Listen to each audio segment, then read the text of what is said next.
A white millionaire Edward humiliates a black family at a luxury restaurant, confident in his superiority. However, as he finishes his meal, the waiter hands him a note that reveals a shocking truth. What is written on the note, and how will it change Edward's life forever?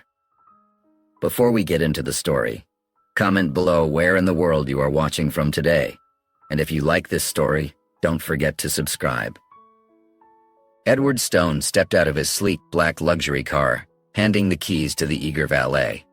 The crisp evening air carried the faint aroma of fine cuisine from the Silver Spoon, his favorite upscale restaurant. A satisfied smile played on his lips as he straightened his designer suit and strode towards the entrance. The doorman, recognizing Edward immediately, rushed to open the heavy glass door. "Good evening, Mr. Stone," he said with a respectful nod.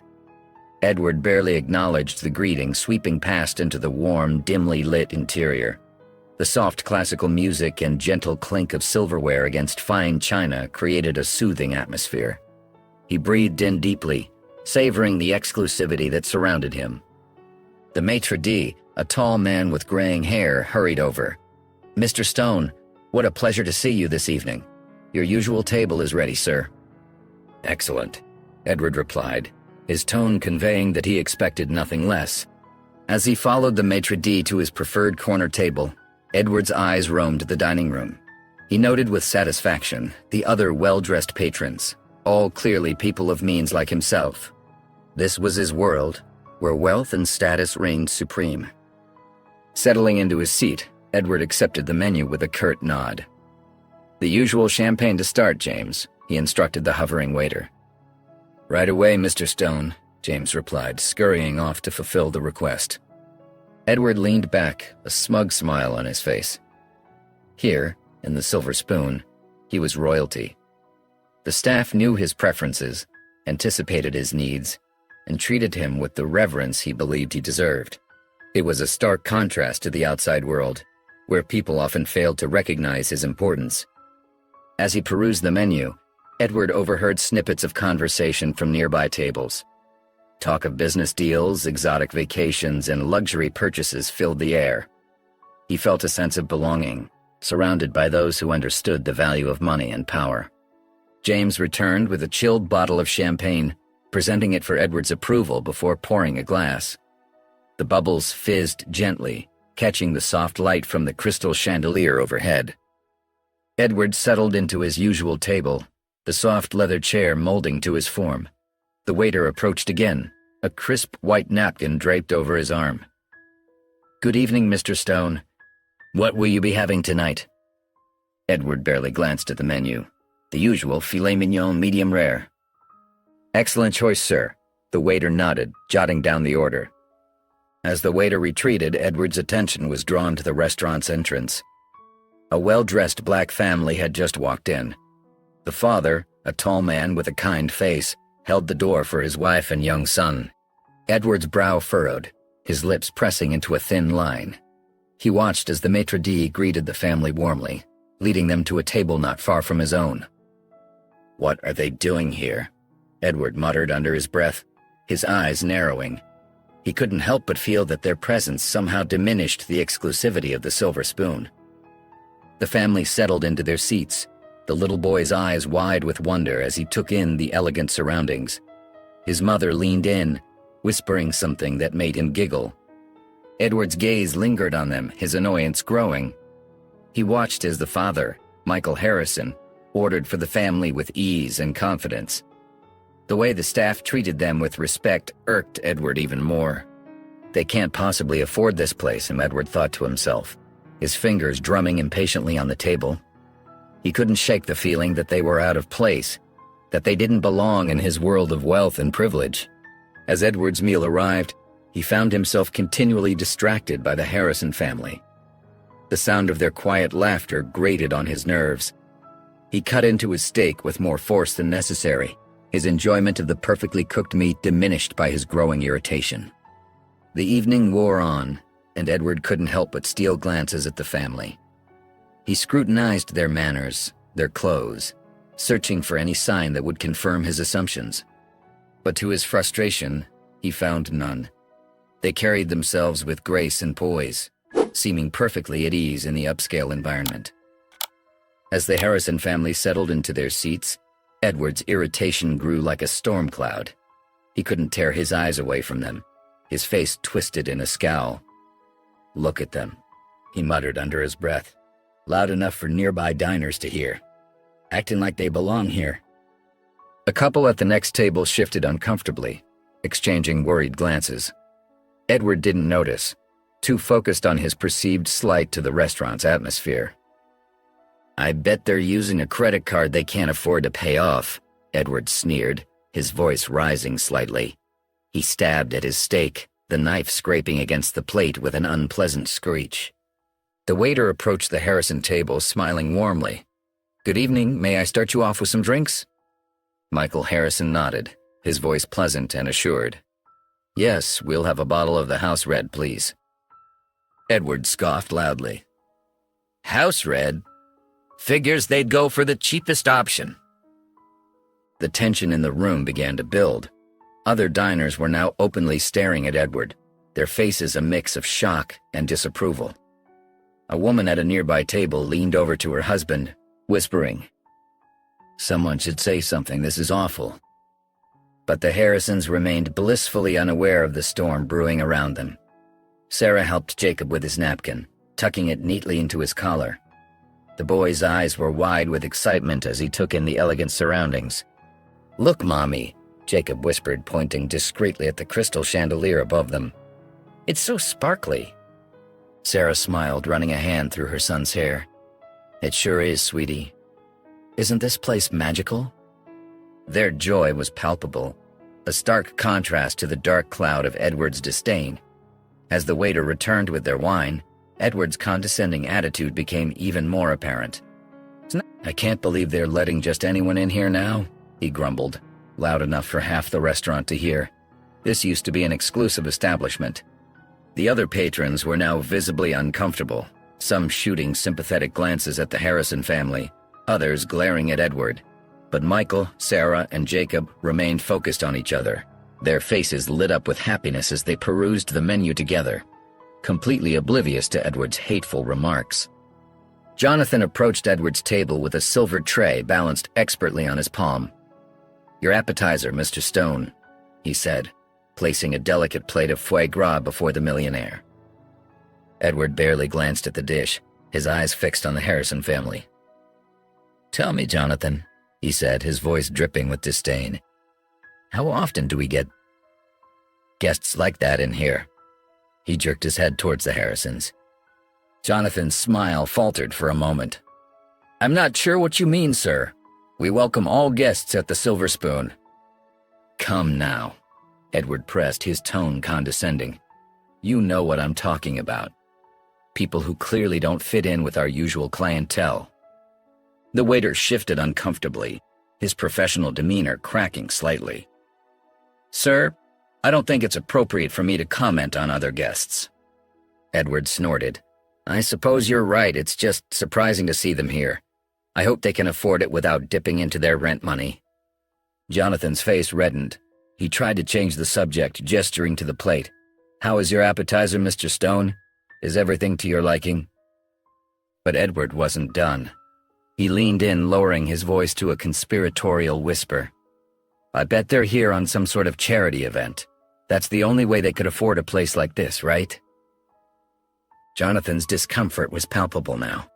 He glanced around, hoping no one else could hear Edward's cruel remarks. "Sir, perhaps we could discuss the wine selection for your main course?" Edward waved his hand dismissively. "Oh, don't worry about that now. I'm more interested in how our esteemed establishment is maintaining its standards these days." The waiter stood rigid, caught between his duty to serve and his growing disgust at Edward's behavior. He opened his mouth to speak, but Edward cut him off. "Just look at them," Edward continued, his voice thick with contempt. "They probably think they're so special being here. I wonder if they even know how to use all the forks." As the Harrison family began to eat their meal, Edward's frustration reached its boiling point. He could no longer contain his disdain for their presence in what he considered his exclusive domain. Suddenly, he burst into loud, mocking laughter that echoed through the elegant dining room. All eyes turned to Edward as he pointed a finger at the Harrison family. "Look at them," he exclaimed, his voice dripping with derision. "How on earth did they manage to afford a place like this?" The other diners gasped in shock, their forks clattering against fine china as they stared at the unfolding scene. Edward's face was flushed red, his eyes wild with a mix of anger and amusement. "I bet they sold their car just to eat here tonight," Edward continued, his voice growing louder and more offensive with each passing moment. "Or maybe they're lost. Did you take a wrong turn at the drive-thru?" The Harrison family exchanged uneasy glances, their faces a mixture of confusion and hurt. Michael Harrison placed a protective hand on his son Jacob's shoulder, while Sarah tried to maintain a calm demeanor. They chose not to respond to Edward's taunts, instead focusing on their meals and each other. Edward, emboldened by the attention he was receiving, stood up from his chair. He swayed slightly, the effects of his earlier drinks becoming apparent. "Come on, tell us your secret," he shouted at the Harrisons. "Did you win the lottery? Or are you here on some sort of charity case?" The restaurant had fallen completely silent except for Edward's voice. Waiters stood frozen, unsure of how to handle the situation. Other patrons looked on in horror, some averting their eyes in embarrassment, others glaring at Edward in disgust. Despite the growing tension, the Harrison family remained composed. They continued their meal with as much dignity as they could muster, refusing to give Edward the satisfaction of a response. Despite Edward's offensive behavior, the Harrison family remained remarkably composed. They chose to ignore his provocations, focusing instead on their meal and each other. Michael gently squeezed his wife's hand, offering her a reassuring smile. Sarah, in turn, stroked Jacob's hair, whispering words of comfort to their young son. The contrast between Edward's arrogance and the family's grace was stark. While Edward continued his tirade, the Harrisons engaged in quiet conversation, their voices low and steady. They laughed softly at Jacob's joke, their eyes twinkling with genuine warmth. Other patrons in the restaurant couldn't help but overhear Edward's mocking tone and impolite remarks. His words hung heavy in the air, creating an uncomfortable atmosphere that spread from table to table. Diners exchanged worried glances, their own meals forgotten as they watched the scene unfold. As the minutes ticked by, a shift began to occur in the restaurant. The initial shock of Edward's outburst gave way to something else: sympathy for the Harrison family. People admired their dignity in the face of such unwarranted hostility. Whispers of support began to circulate among the tables. An elderly couple at a nearby table shook their heads in disapproval of Edward's conduct. A young woman wiped away a tear, moved by the family's strength. Even the waitstaff, though trying to maintain their professional demeanor, couldn't hide their discomfort with Edward's behavior. The Harrisons' grace under pressure stood in sharp relief against Edward's continued rant. While he grew louder and more agitated, they remained calm, their posture relaxed and their faces serene. It was as if they were surrounded by a bubble of peace, untouched by the storm raging around them. Jonathan approached Edward's table carrying a tray with the main course. His hands trembled slightly as he set the plate down, aware of the tense atmosphere that had engulfed the restaurant. Edward, oblivious to the waiter's discomfort, continued his tirade against the Harrison family. "Can you believe they're still here?" Edward sneered, gesturing towards the Harrisons with his fork. "People like that shouldn't be allowed in a place like this." Jonathan's face flushed with embarrassment, but he maintained his professional demeanor. "Is everything to your liking, sir?" he asked, his voice barely above a whisper. Edward hardly acknowledged the question, his attention fixed on the family across the room. "I bet they can't even read the menu properly," he chuckled cruelly. "Probably just pointing at pictures." The waiter's discomfort was palpable as he tried to navigate the situation. He glanced around, noticing that all eyes in the restaurant were now focused on their table. The other diners watched with a mix of horror and fascination, as Edward's behavior became increasingly offensive. Excusing himself, Jonathan made his way to the Harrison family's table. As he approached, he could see the strain on their faces, despite their attempts to remain composed. He leaned in close as he refilled their water glasses. "I'm so sorry about this," Jonathan murmured, his voice filled with genuine remorse. Please know that we don't condone such behavior." Michael Harrison gave a small nod of acknowledgement, his eyes conveying both gratitude and wariness. Sarah reached out and briefly touched Jonathan's arm, a silent gesture of thanks for his kindness. As Jonathan moved between tables, he could feel the weight of the situation pressing down on him. He felt ashamed of Edward's conduct, but powerless to intervene directly. The restaurant's policy of catering to wealthy regulars like Edward left him in an impossible position. As the evening progressed, Edward's behavior grew increasingly obnoxious. His loud, mocking laughter echoed through the restaurant, drawing disapproving glances from other diners. Yet, he remained oblivious to the impact of his actions, convinced that his wealth and status gave him the right to act however he pleased. "Look at them trying to use the fancy silverware," Edward sneered, gesturing towards the Harrison family with his wine glass. "It's like watching monkeys at a tea party." His cruel comments hung in the air, creating a toxic atmosphere in what was usually a refined setting. The other patrons shifted uncomfortably in their seats, exchanging worried glances. The gentle clinking of cutlery against fine china was now overshadowed by Edward's harsh voice and derisive chuckles. Despite the growing tension, the Harrison family maintained their composure. Michael focused on cutting his steak, his jaw clenched tightly. Sarah engaged Jacob in quiet conversation, trying to distract him from the unpleasant situation. Their dignity in the face of such blatant disrespect was apparent to everyone in the restaurant. Everyone except Edward.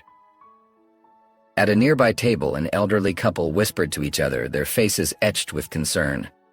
A young woman dining alone kept glancing nervously between Edward and the Harrisons, her meal forgotten. Even a group of businessmen who had been engrossed in a lively discussion earlier now spoke in hushed tones, their eyes darting towards Edward's table. The atmosphere in the restaurant had transformed from one of elegant dining to uncomfortable tension. The soft background music seemed to fade away, drowned out by Edward's persistent mockery and the growing unease of the other patrons. As the Harrison family finished their meal, Michael gently dabbed his mouth with a napkin and caught Jonathan's eye. With a subtle nod, he signaled for the waiter. The restaurant had grown eerily quiet, the usual chatter of diners replaced by a tense silence.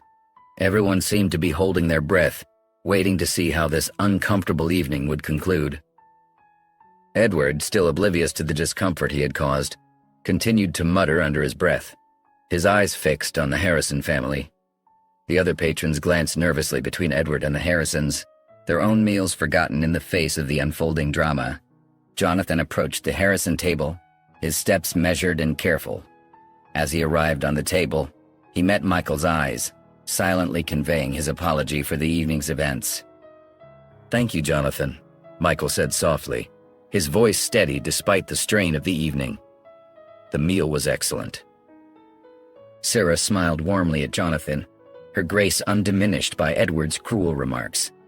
Little Jacob, sensing the tension but not fully understanding it, looked up at the waiter with innocent curiosity. As Mr. Harrison's family continues to enjoy their meal and happily engages in conversation throughout the evening, the Harrisons maintained their composure. They spoke in hushed tones, their heads held high, refusing to let Edward's behavior tarnish their evening completely. Their grace under pressure was a stark contrast to Edward's continued muttering and scowling. The other diners watched the scene unfold, a mixture of sympathy and admiration for the Harrison family evident on their faces. Many seemed ashamed of their own silence in the face of Edward's bigotry, their eyes downcast as the family prepared to depart. As Edward savored the last bites of his gourmet meal, a smug smile played across his lips.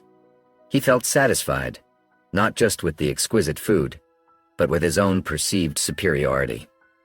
The restaurant had quieted down, the tension from earlier still lingering in the air like a heavy fog. Jonathan approached Edward's table with his usual professional demeanor. "I hope you enjoyed your meal, sir," he said politely, his voice betraying no hint of the discomfort from earlier. As he cleared away the empty plates, Jonathan discreetly slipped a folded piece of paper onto the crisp white tablecloth. Edward barely glanced at the note, assuming it was nothing more than his bill. "Just leave it there," he said dismissively, waving his hand. "I'll take care of it shortly." Jonathan nodded and retreated, leaving Edward alone with the mysterious note. As he sipped his after-dinner cognac, Edward's eyes kept darting to the folded paper. Curiosity began to gnaw at him. What if it wasn't just the bill? What if Jonathan had left him some sort of message? Unable to resist any longer, Edward reached for the note with manicured fingers. He unfolded it carefully, his eyebrows furrowing as he began to read. As his eyes scanned the words, the color drained from his face. The note revealed a shocking truth. The Harrison family, whom Edward had so cruelly mocked throughout the evening, were not just wealthy. They were the owners of the Silver Spoon. Not only that, but they owned several other successful businesses in town and were well-respected philanthropists who had recently returned from abroad. Edward's hand trembled as he reread the note, struggling to process the information. The implications of his behavior began to dawn on him, crashing over him like a tidal wave. He had spent the entire evening ridiculing and belittling the very people who owned this establishment, people who were not only his equals in wealth, but surpassed him in reputation and community standing. His earlier smugness evaporated, replaced by a sickening feeling in the pit of his stomach. Edward's eyes darted around the restaurant, suddenly aware of the disapproving glances from other patrons. The weight of his actions pressed down on him, leaving him feeling small and foolish. Edward's hands trembled as he reread the note, his eyes widening with each word. The truth hit him like a punch to the gut, leaving him breathless and dizzy. He couldn't believe it. The family he had mocked and ridiculed all evening were the owners of the Silver Spoon? This can't be right, Edward muttered, his voice barely above a whisper.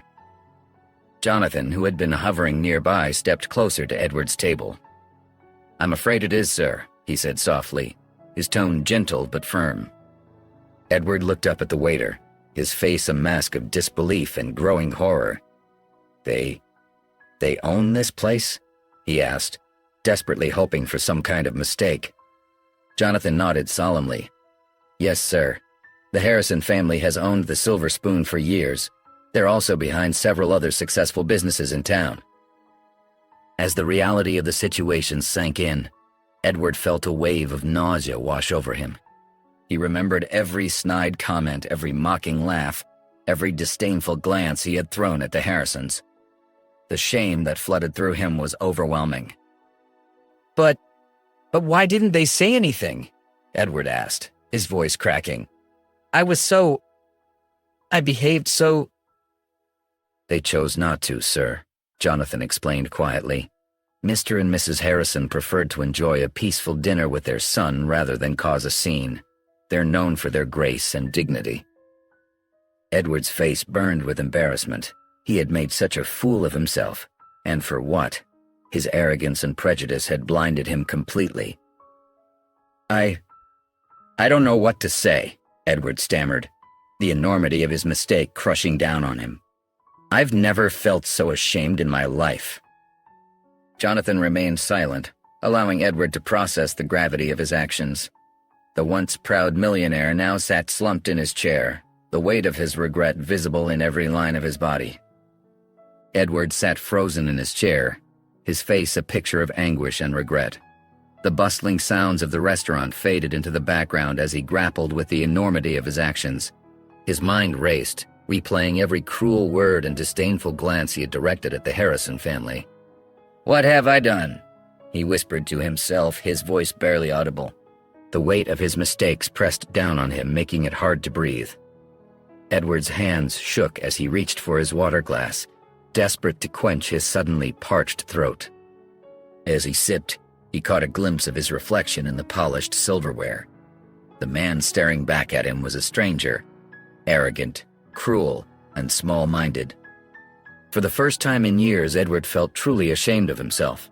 He had always prided himself on his success, his wealth, and his status. But now, faced with the consequences of his prejudice, he realized how hollow those achievements were. I judged them based on nothing but my own assumptions, Edward thought, his stomach churning with guilt. I didn't even give them a chance. He glanced around the restaurant, noticing for the first time the diverse mix of patrons enjoying their meals. How many times had he dismissed people based on their appearance or his preconceived notions? The thought made him feel sick, Edward's mind wandered to his own life, his values, and the way he had conducted himself. He had always believed that his wealth made him superior, that it gave him the right to look down on others. But now, faced with the grace and dignity of the Harrison family, he saw how misguided and cruel that belief was. "I've been so wrong," Edward muttered, burying his face in his hands. "So terribly wrong." His carefully constructed world of superiority and entitlement began to crumble around him. In its place, a deep sense of guilt and remorse took root. Edward felt lost, unsure of who he was without the shield of his arrogance. As the reality of his behavior sank in, Edward knew he had to make amends. But how could he possibly make up for such a public display of prejudice and cruelty? The thought of facing the Harrison family filled him with dread, but he knew he couldn't run from this. Edward took a deep breath, his legs trembling as he pushed himself up from his chair. The weight of his actions pressed down on him, but he knew he had to face the consequences. With slow, deliberate steps, he made his way across the restaurant floor towards the Harrison family's table. As he approached, the buzz of conversation in the dining room faded to a hushed silence. All eyes turned to watch the unfolding scene. Edward could feel the stares boring into his back, but he kept his focus on the family before him. Michael, Sarah, and young Jacob looked up as Edward stopped at their table. Their faces showed a mix of curiosity and wariness. Edward's heart pounded in his chest, his mouth dry as he struggled to find the right words. "Mr. and Mrs. Harrison," he began, his voice shaky and barely above a whisper. Edward cleared his throat and tried again, louder this time. I owe you an apology." The silence in the restaurant was deafening. Edward could hear his own rapid breathing as he continued. "My behavior tonight was inexcusable. I made terrible assumptions about you and your family, and I acted in a way that was cruel and prejudiced." Edward's voice cracked with emotion as he spoke. "I was so caught up in my own arrogance that I couldn't see the truth. You showed incredible grace and dignity in the face of my rudeness, and I am deeply ashamed of my actions." Tears welled up in Edward's eyes as he looked at each member of the Harrison family. "I know that words can't undo the hurt I've caused, but I want you to know how truly sorry I am. What I did was wrong, and I hope that someday I can make amends for my behavior." The Harrisons exchanged glances, their expressions unreadable. Edward stood there, vulnerable and exposed, waiting for their response. The entire restaurant held its breath, a tension palpable in the air. Edward's voice trembled as he continued his heartfelt apology. "I let my prejudice cloud my judgment," he said, his eyes brimming with tears. "I made assumptions about you based solely on your appearance, and that was wrong. I failed to see the wonderful people you are, and instead I chose to be cruel and hurtful." The restaurant remained silent, every patron and staff member watching the scene unfold. Edward's shoulders slumped, his usual confident posture replaced by one of genuine remorse. "What I did was inexcusable," Edward went on, his voice barely above a whisper. "I can only imagine how my words and actions made you feel, and I am truly sorry for any pain I've caused.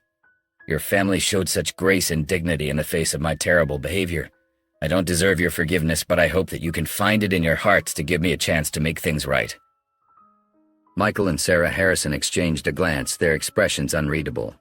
Little Jacob looked up at his parents, then back at Edward, his young face a mix of confusion and curiosity. Edward took a deep breath, fighting back tears. "I understand if you can't forgive me right away. What I did was awful, and I know it will take time to heal the hurt I've caused. But I want you to know that this experience has opened my eyes. I see now how wrong I was, and I'm committed to changing my ways."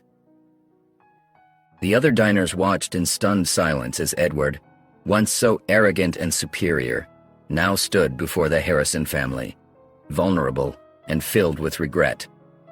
The contrast between his earlier behavior and his current state was stark, and it was clear to everyone that his remorse was genuine. Edward waited, his heart pounding, for the Harrison family's response.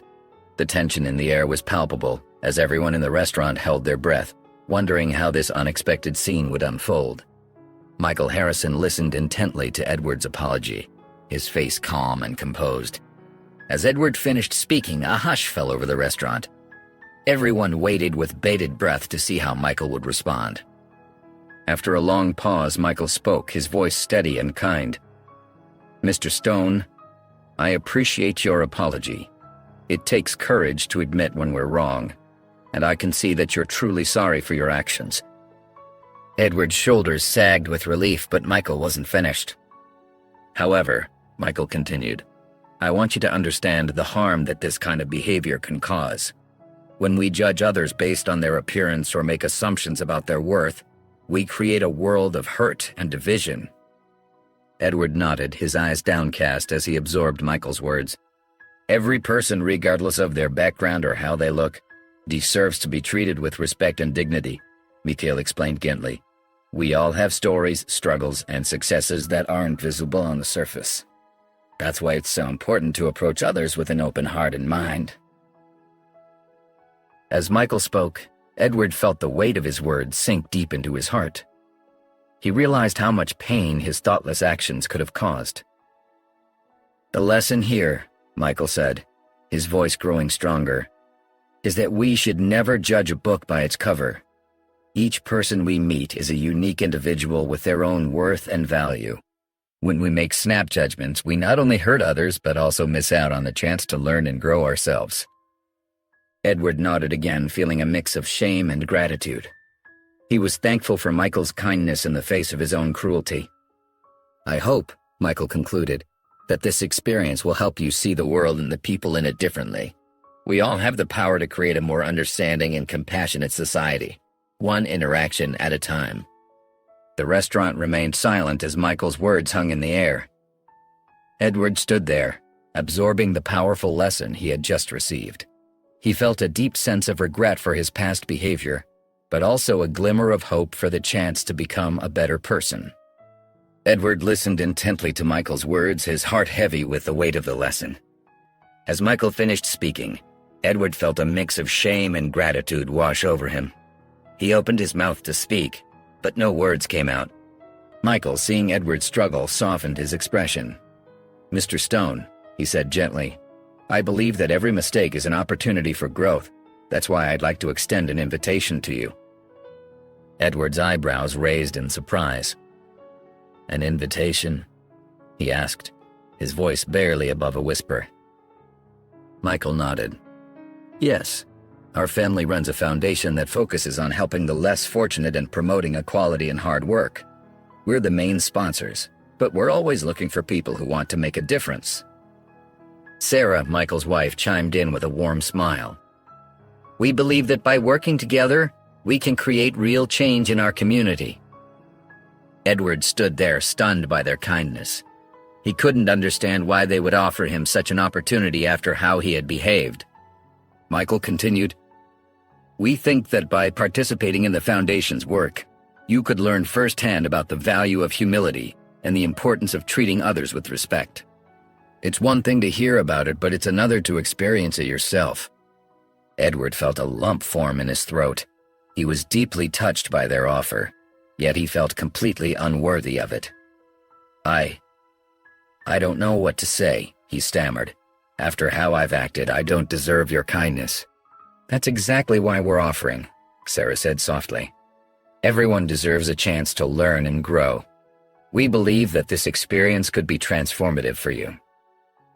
Edward looked from Michael to Sarah, then to young Jacob, who was watching the exchange with curious eyes.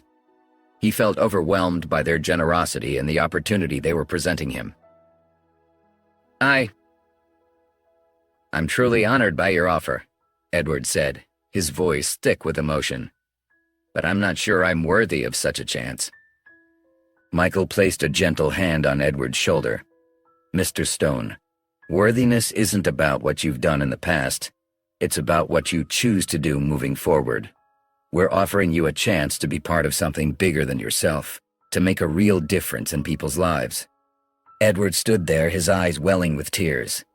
The Harrison family's kindness and forgiveness touched him deeply, stirring something within his heart that he hadn't felt in years.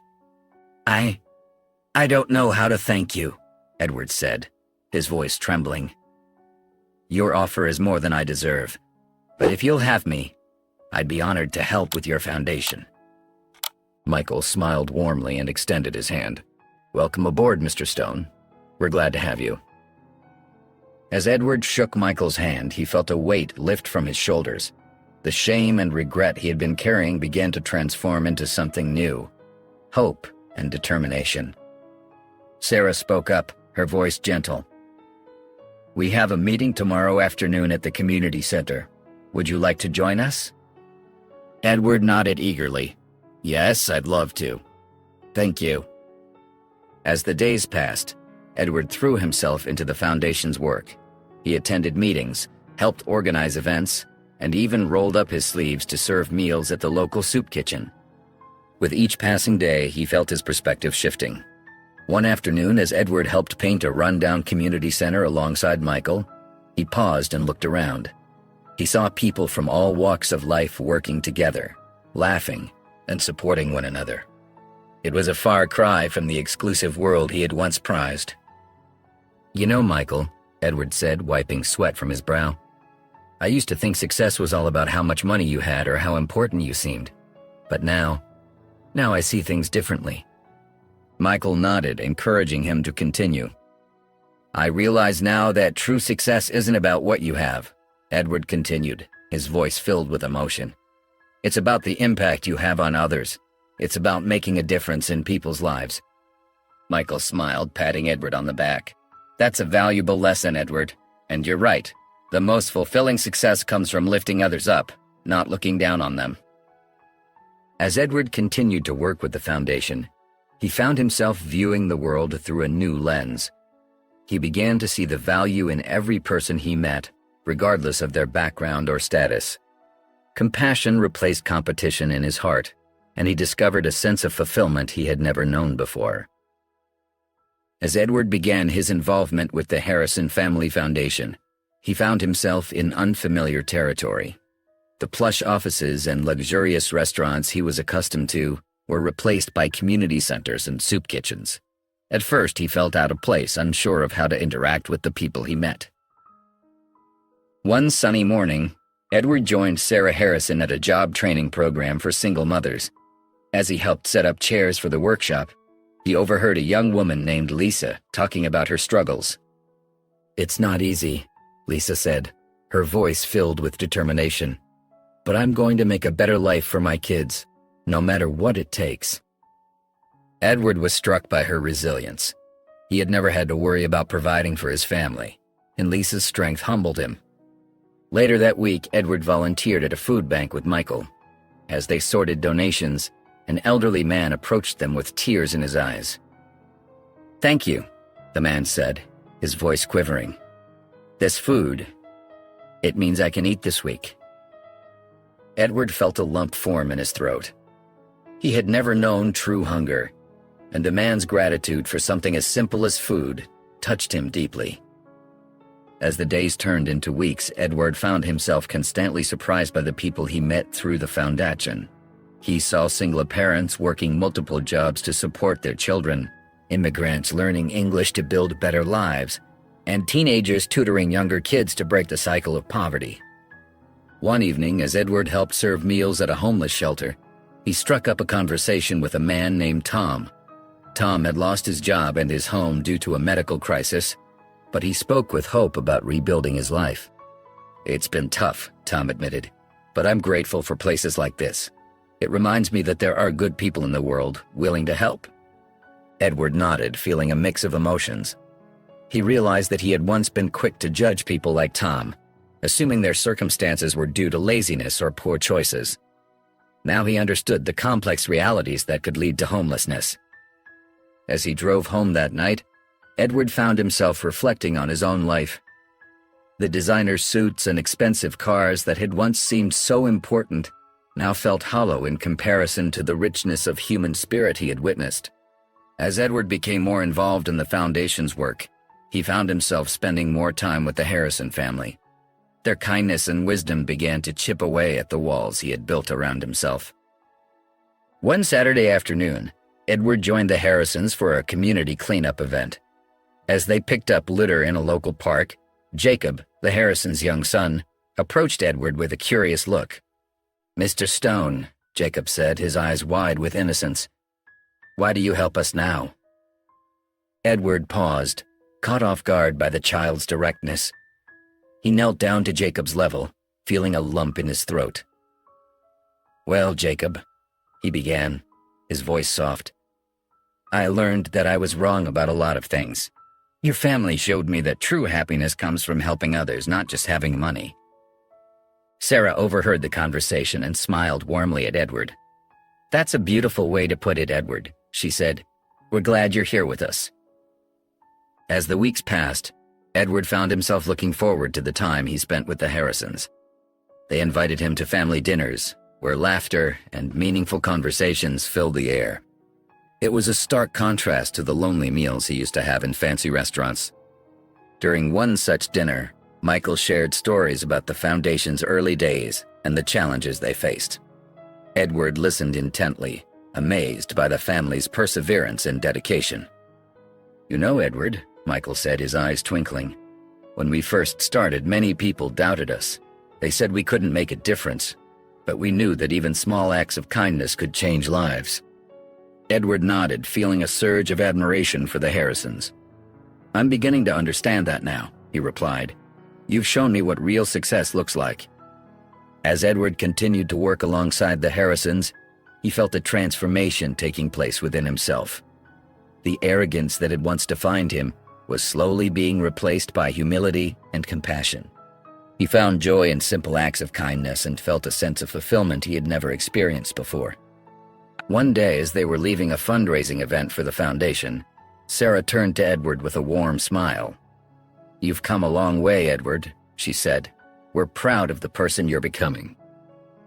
As Edward continued his journey of personal growth, the changes in his demeanor became increasingly apparent to those around him. His once haughty attitude had given way to a genuine warmth and compassion that touched everyone he encountered. At a charity gala for the Harrison Foundation, Edward's transformation was on full display. He moved through the crowd with ease, greeting both wealthy donors and volunteers with equal respect and kindness. His old acquaintances watched in amazement as Edward engaged in heartfelt conversations with people from all walks of life. "Is that really Edward Stone?" whispered Margaret, one of Edward's longtime country club friends. "I can hardly believe my eyes." Indeed, Edward's change was hard to miss. He listened intently to a young scholarship recipient's story, his eyes filled with genuine interest. When the young man finished speaking, Edward placed a supportive hand on his shoulder and said, "Your determination is inspiring. Keep pushing forward, and you'll achieve great things." As the evening progressed, more and more people took notice of Edward's newfound humility and grace. His infectious enthusiasm for the Foundation's work began to spark curiosity in others.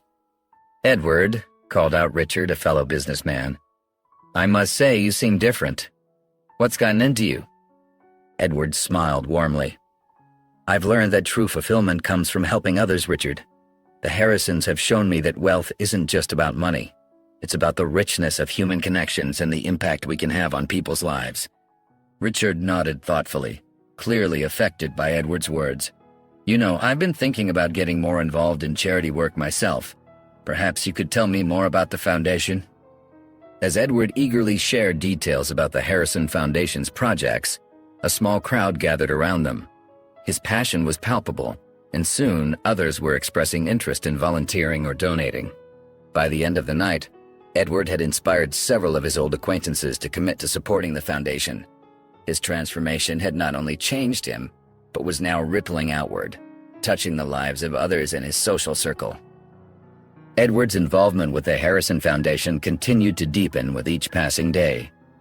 He threw himself wholeheartedly into the Foundation's projects, using his business acumen and wealth to support initiatives that promoted equality and provided opportunities for the less fortunate. One sunny morning, Edward found himself at a local community center, rolling up his sleeves to help renovate the building. He worked side by side with volunteers from all walks of life, painting walls and fixing broken furniture. As he wiped sweat from his brow, he caught sight of Michael Harrison smiling at him. "You've come a long way, Edward," Michael said warmly. Edward nodded, feeling a sense of pride and fulfillment he had never experienced before. "This work, it's changing me, Michael. I never knew how much joy could come from helping others." Word of Edward's dedication spread throughout the community.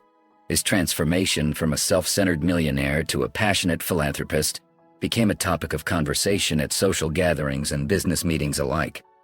People who had once viewed Edward with disdain now spoke of him with admiration.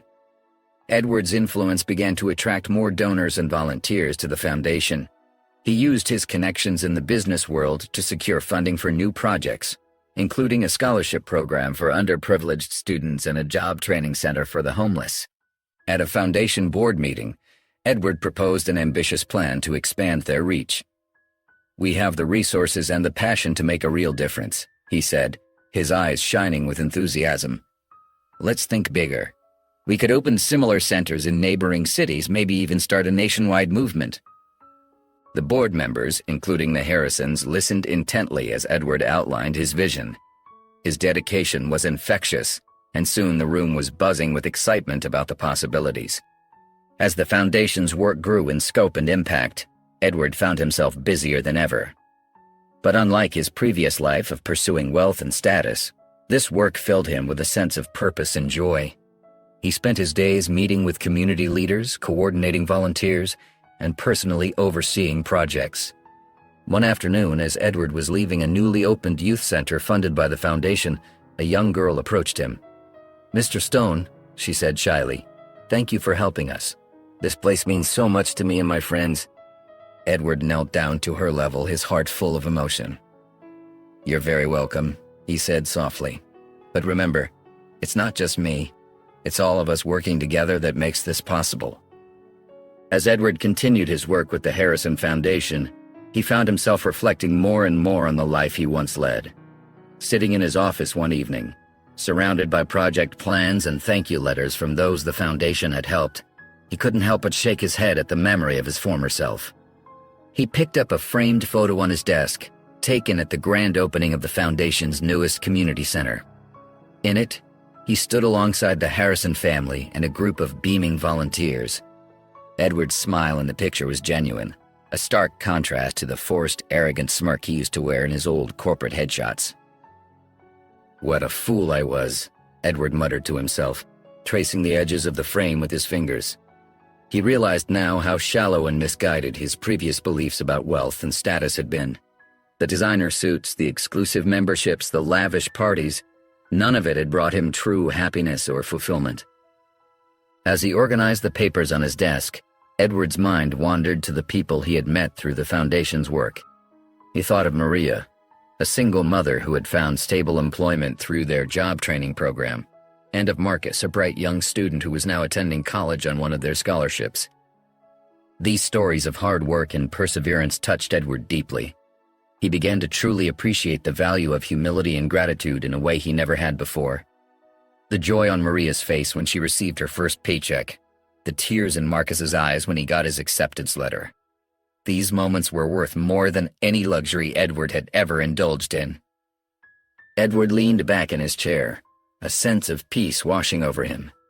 For the first time in his life, he felt truly fulfilled. The constant need to prove himself, to be the richest or the most powerful in the room, had disappeared. In its place was a quiet contentment, a deep-seated knowledge that he was making a real difference in the world. As he prepared to leave for the day, Edward paused at the door of his office. He looked back at the room, at the evidence of his new life's work scattered across the desk and pinned to the walls. A smile played on his lips as he realized how far he had come. As the weeks turned into months, Edward found himself spending more and more time with the Harrison family. Their guidance became an invaluable part of his journey towards becoming a better person. One evening, after a particularly successful fundraising event for the foundation, Edward sat with Michael and Sarah Harrison in their cozy living room. "You've come a long way, Edward," Michael said, his eyes twinkling with warmth. "We're proud of the progress you've made." Edward felt a lump in his throat. "I couldn't have done it without your family's support," he replied, his voice thick with emotion. Sarah leaned forward, her gentle smile encouraging. We all face challenges in life, Edward. It's how we overcome them that defines us. As the conversation flowed, Michael and Sarah began to share stories of their own struggles and triumphs. They spoke of the early days of their business ventures, the setbacks they faced, and the moments of doubt that had nearly derailed their dreams. There was a time, Michael revealed, when we almost lost everything. Our first restaurant was on the brink of failure. Edward listened intently, his eyes wide with surprise. He had always assumed the Harrisons' success had come easily. Sarah nodded, adding, "We were working around the clock, barely making ends meet, but we refused to give up." Their stories of perseverance struck a chord with Edward. He began to see the Harrisons in a new light, not just as successful business owners, but as individuals who had faced adversity head-on and emerged stronger for it.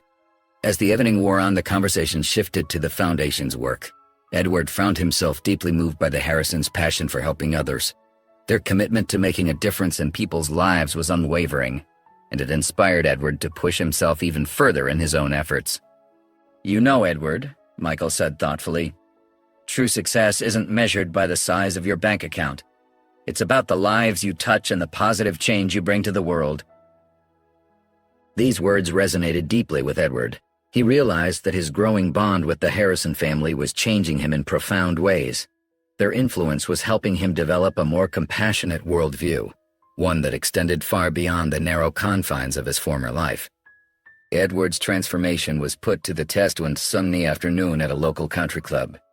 He was having lunch on the terrace when he spotted an old business associate, Richard Blackwell, approaching his table. Edward's stomach tightened as he remembered the man's often prejudiced views. "Edward, my good man," Richard boomed, clapping him on the shoulder. "It's been ages. How are you?" Edward forced a polite smile. "I'm well, Richard. How are you?" Richard pulled up a chair uninvited. "Oh, you know, same old. Say, I heard you've been spending time with that Harrison bunch and their little charity project. What's that about?" Edward felt his jaw clench. "It's not a little charity project, Richard.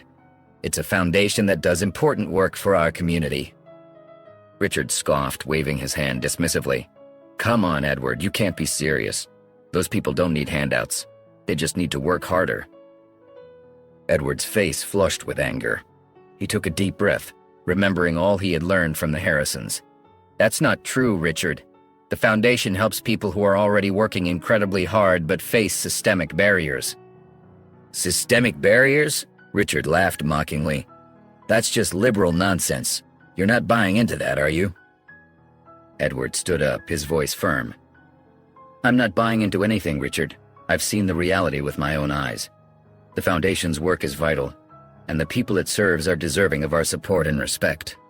Richard's face darkened. "You've changed, Edward. What happened to you?" "I grew up, Richard," Edward replied, his voice steady. "I learned to see beyond my own narrow worldview. The Foundation and the Harrisons have taught me the value of compassion and understanding." As Richard sputtered in disbelief, Edward felt a sense of pride wash over him. He realized in that moment just how far he had come from the man he used to be. As news of Edward's involvement with the Harrison Family Foundation spread throughout the town, people began to see him in a new light. The once aloof millionaire was now a regular sight at community events, rolling up his sleeves and working alongside volunteers. His genuine smile and willingness to listen to others' stories touched many hearts. At the local grocery store, Mrs. Thompson, a longtime resident, whispered to her friend, "Can you believe that's the same Edward Stone? I saw him helping at the soup kitchen last week. He was so kind to everyone." Her friend nodded in agreement. "I heard he's using his business connections to create job opportunities for those in need. It's like he's a completely different person." The change in Edward's reputation was gradual but undeniable. People who once avoided eye contact with him on the street now greeted him warmly. Local shop owners smiled when he entered, no longer seeing him as just a wealthy customer but as a valued member of the community. At a town council meeting, Mayor Johnson praised Edward's efforts. "Mr. Stone's dedication to our community through his work with the Harrison Family Foundation is truly inspiring. He's shown us all the power of second chances and the importance of giving back." Edward's story became a topic of conversation at dinner tables across town. Parents used it to teach their children about the importance of kindness and the possibility of change. In schools, teachers shared Edward's journey as an example of personal growth and the impact of compassion. Even those who had been skeptical of Edward's transformation began to come around. Old business associates who had initially scoffed at his new path now approached him, curious about the foundation's work and how they too could get involved. As Edward walked down Main Street one afternoon, he was stopped by Sarah, a young woman he had helped through one of the foundation's programs.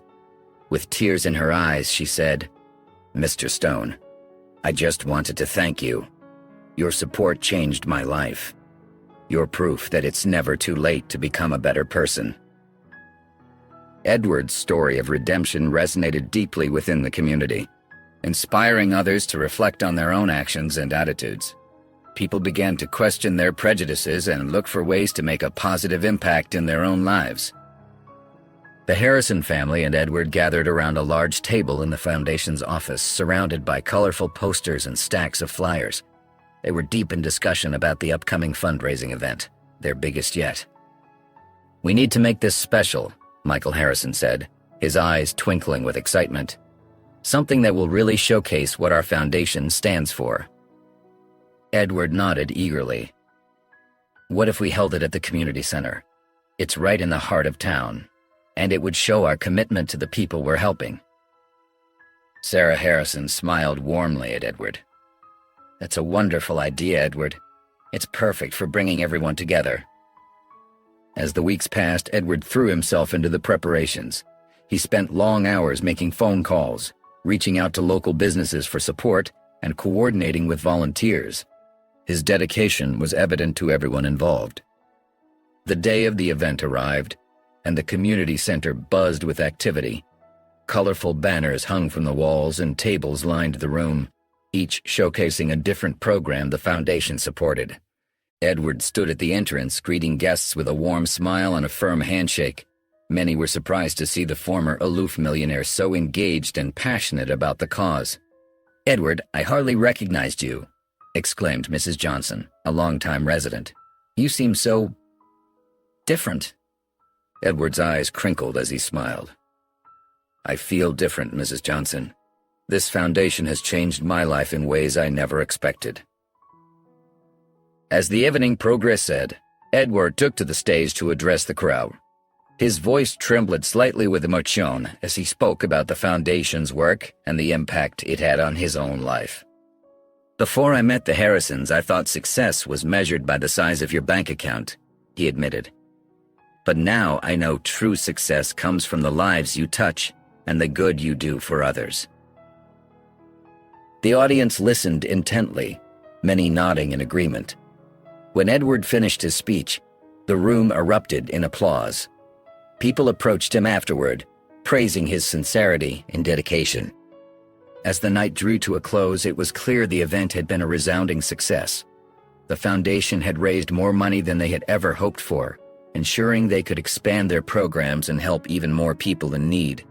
Michael Harrison clapped Edward on the back, his eyes shining with pride. "You did it, Edward. Your hard work made this possible." Edward felt a warmth spread through his chest. For the first time in his life, he felt truly fulfilled, knowing that his efforts were making a real difference in people's lives. As the last guests filtered out of the community center, Edward stood by the exit, shaking hands and exchanging warm goodbyes. The evening had been a whirlwind of activity, laughter, and heartfelt moments. Now, as the room grew quiet, Edward found himself alone with his thoughts. He walked slowly through the hall, his footsteps echoing in the empty space. Colorful banners still hung from the walls, reminding him of the night's success.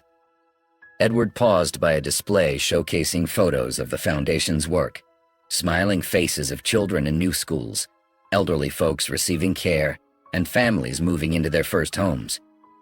As he gazed at the images, Edward's mind drifted back to that fateful night at the Silver Spoon. He could still hear the echo of his own mocking laughter, see the hurt in the eyes of the Harrison family. The memory made him wince, but it also filled him with a profound sense of gratitude for how far he had come. What a journey. Edward whispered to himself, shaking his head in wonder. He made his way to a nearby chair and sat down, letting out a deep sigh. The weight of the evening's success settled over him like a warm blanket. Edward closed his eyes, feeling a sense of peace he had never known in his previous life of wealth and arrogance. In this quiet moment, Edward realized that he had found something far more valuable than any material possession, a true sense of purpose. The joy he felt from helping others, from seeing lives transformed, was beyond anything he had experienced before. A gentle hand on his shoulder startled him from his reverie. Edward looked up to see Michael Harrison smiling down at him. "Quite a night, wasn't it?" Michael said, his voice filled with pride and warmth. Edward nodded, his eyes glistening with unshed tears of joy. "I never imagined I could feel this fulfilled," he admitted. "Thank you, Michael. You and your family gave me a second chance when I didn't deserve one."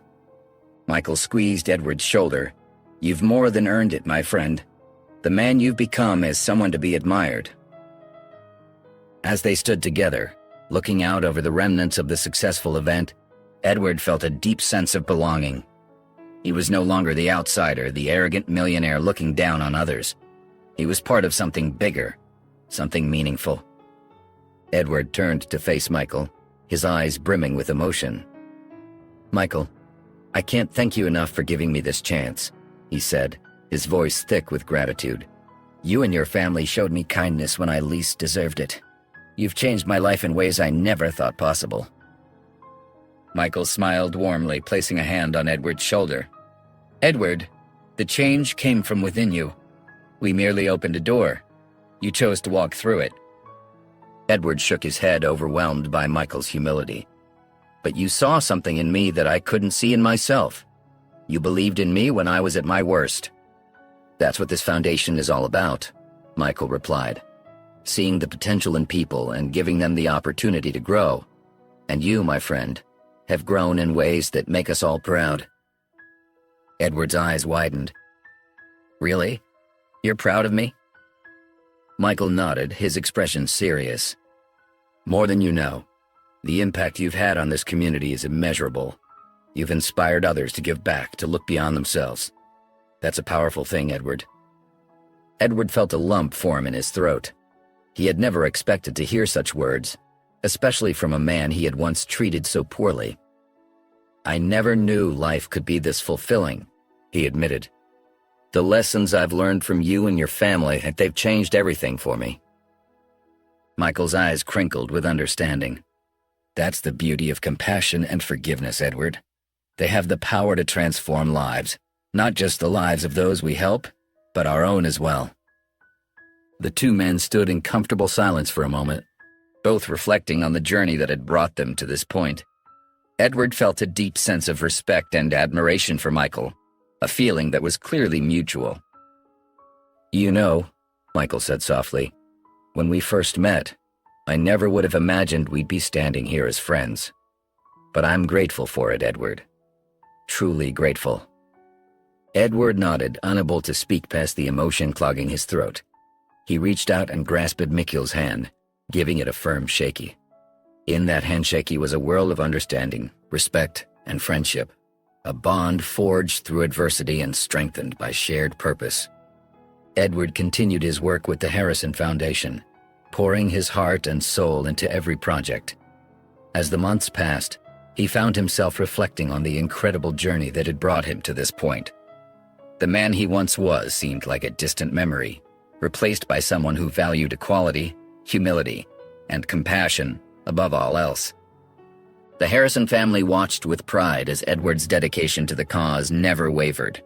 They saw the profound changes in his character, marveling at how far he had come from that fateful night at the Silver Spoon. "Edward's transformation is truly remarkable," Sarah Harrison commented to her husband one evening. "He's become such an integral part of our work." Michael nodded in agreement. "It's inspiring to see how he's embraced our mission. He's not just talking the talk, he's walking the walk every single day." As Edward's passion for the foundation grew, so did his influence. His friends and acquaintances and his old social circle began to take notice of the changes in him. Many were intrigued by the fulfillment they saw in Edward's eyes and the purpose that seemed to drive him. One afternoon, while Edward was leaving a foundation meeting, he encountered a young man sitting on a bench outside, looking dejected. The sight reminded Edward of the many people he had helped through the foundation's work. "Are you all right?" Edward asked, approaching the young man. The young man, who introduced himself as Alex, explained that he was struggling financially and felt lost about his future. Instead of simply offering a donation, Edward felt compelled to do more. "Why don't we grab a coffee?" Edward suggested. "I'd like to hear more about your situation." Over the next hour, Edward listened intently to Alex's story. He saw in the young man a reflection of the people he had been helping through the foundation, but also a bit of his former self, someone who needed guidance and a fresh perspective. "Alex," Edward said, leaning forward, "I want to help you, but not just with money. I'd like to mentor you if you're open to it. There's so much potential in you, and I believe with some guidance and hard work, you can overcome these challenges." Alex's eyes widened with surprise and gratitude. "Really? You do that for me?" Edward smiled warmly. "Of course. I've learned that true fulfillment comes from helping others. Let's meet regularly, and I'll share what I've learned about hard work, perseverance, and making the most of opportunities." Over the next few months, Edward mentored Alex.